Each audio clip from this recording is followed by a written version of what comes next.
এই মুহূৰ্তত এটা ডাঙৰ খবৰ যে আজি মেট্ৰিকৰ ইংৰাজী বিষয়ৰ পৰীক্ষা আছিল, কিন্তু এটা পৰীক্ষা কেন্দ্ৰত ইংৰাজীৰ জগাত প্ৰশ্নকাকত আহিল অসমীয়াত। পৰীক্ষা কেন্দ্ৰত লাগে হাহাকাৰ। ৩৭০ জন পৰীক্ষাৰ্থীয়ে পৰীক্ষাত অৱতীৰ্ণ হোৱা কেন্দ্ৰটোত প্ৰশ্নকাকতৰ খেলিমেলিক লৈ এক হুলস্থুলীয়া পৰিৱেশৰ সৃষ্টি হয়। সবিস্তাৰে খবৰটো জনাব বিচাৰিছোঁ, কিন্তু ইয়াৰ আগতে যদি আপোনালোকে চেনেলটো ছাবস্ক্ৰাইব কৰা নাই এতিয়াই ছাবস্ক্ৰাইব কৰক, যাতে এনেধৰণৰ ইম্পৰ্টেণ্ট আপডেট কেতিয়াও মিছ নহয়। আজিৰ পৰা আৰম্ভ হৈছে ২০২৪ বৰ্ষৰ অন্তিমবাৰৰ বাবে হাইস্কুল শিক্ষান্ত পৰীক্ষা আৰু পুৱা ৯ বজাৰ পৰা আৰম্ভ হয় এই পৰীক্ষা। অহা ৪ মাৰ্চলৈকে চলিব মেট্ৰিকৰ পৰীক্ষা। কিন্তু আজি পৰীক্ষাৰ প্ৰথম দিনাই এটা পৰীক্ষা কেন্দ্ৰত লাগিল অথন্তৰ। ১ ঘণ্টা পলমকৈ অনুষ্ঠিত হ'ল পৰীক্ষা। পশ্চিম কাৰ্বি আংলং জিলাৰ হাবাইপুৰ উচ্চতৰ মাধ্যমিক বিদ্যালয়ৰ পৰীক্ষা কেন্দ্ৰত ১ ঘণ্টা পলমকৈ অনুষ্ঠিত হ'ল ইংৰাজীৰ পৰীক্ষা।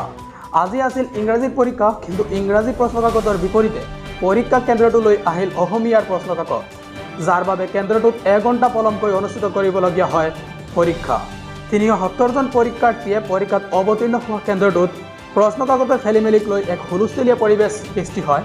পিছত সঠিক প্ৰশ্নকাকতেৰে পৰীক্ষা অনুষ্ঠিত হয় যদিও ১ ঘণ্টা পলম হয়। ফলত উক্ত কেন্দ্ৰটোত দিনৰ ১ বজালৈকে চলিল পৰীক্ষা।